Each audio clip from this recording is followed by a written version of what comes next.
So this is likely a familiar story.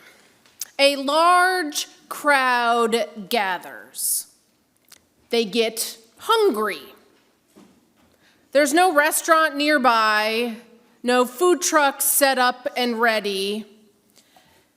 But this story, which is actually found in all four of our Gospels. There's a little bit of variation to each of those stories, but it's in all four, is there to help the hearers, first hearers all through now, to remember that Jesus is the one to be followed.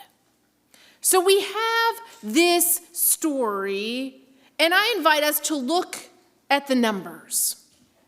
So there's a lot of people gathered, 5,000 people, and maybe the women and the children were included in that count. Maybe they weren't, so maybe it was more, but there was a lot of people. And there are 5 loaves of bread and 2 fish and 12 baskets left over. Now, math is not my strongest subject. And while you could look at my college transcripts and see that I passed Calculus 1 and 2, my children will tell you that I am not the one they go to for math help. But given that, I am confident that 5 plus 2 does not equal 12.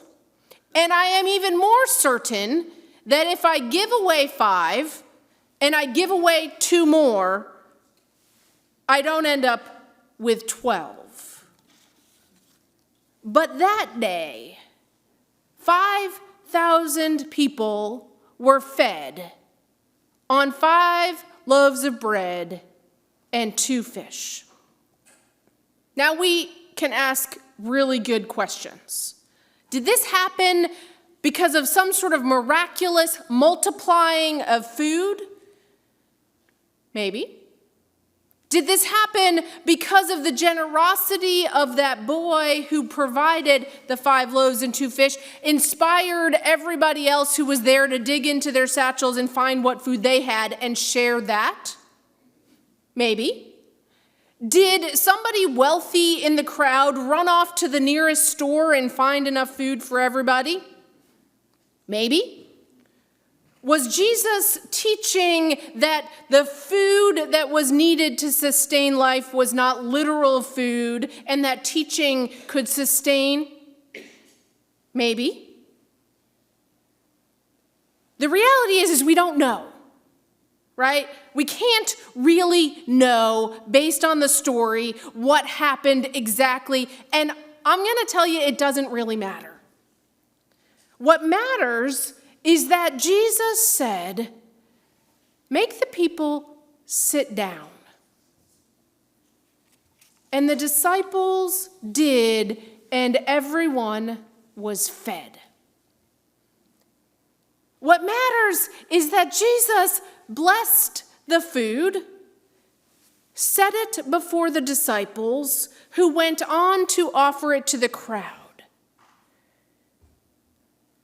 What matters is there was leftovers.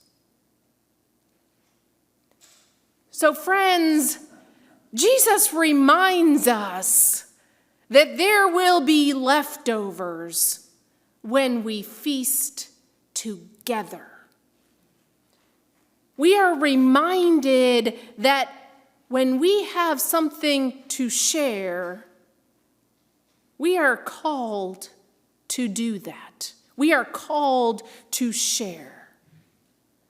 We are reminded that we have enough, that we are enough, and that when we share, everybody will have enough.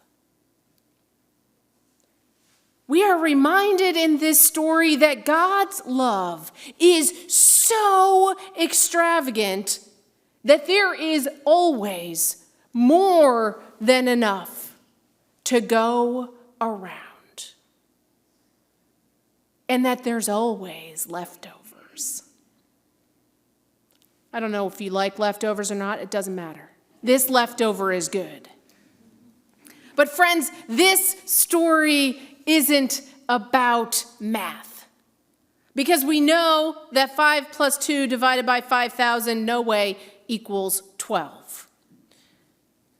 And it's also not a mystery to be solved to figure out who done it.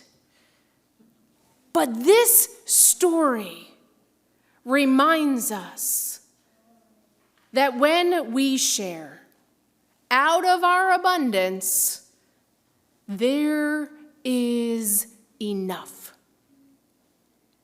So much that there are leftovers.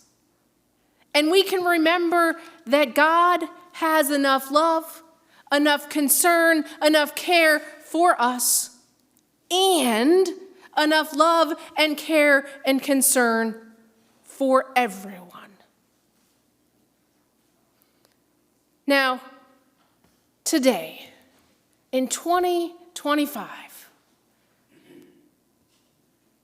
when the planet is in crisis due to climate change, when we're worrying about the state of our country, when there is war and there is famine beyond what we can even wrap our minds around, when it seems like every time we go to the grocery store, our bill is more and we bring home less, we need to remember that no dream is too big, no gift is too small.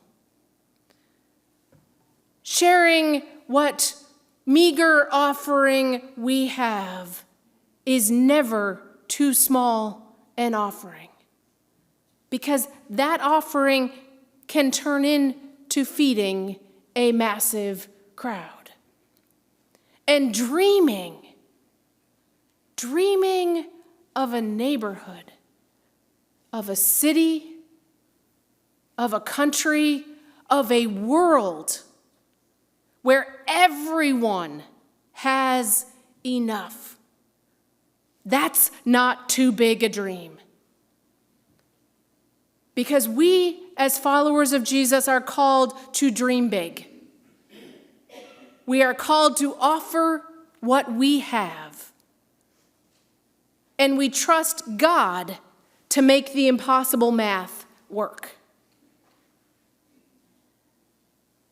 Thanks be to God. Amen.